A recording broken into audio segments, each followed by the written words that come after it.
¿Qué yo hago? ¿Más chocolate?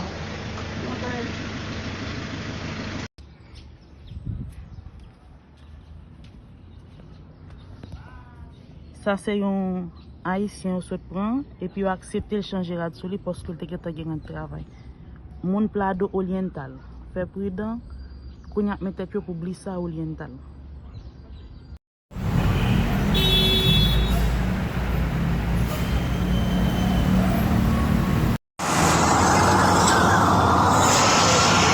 Eso es, miren ahí, súper bien.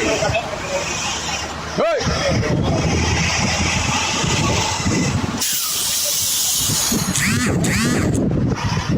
Primera vez que yo veo un trabajo de bárbaro. Eso hay que felicitarlo.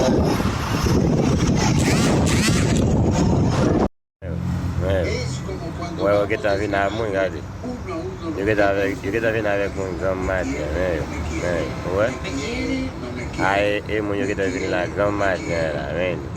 Caminhonete lá para que eu vim lá, eu com a 200 milhões, vem. 2 minutos, vem. 6 minutos não.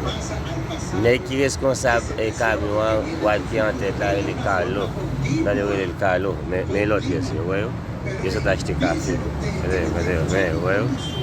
Ils ont acheté café, il y a marché, ouais.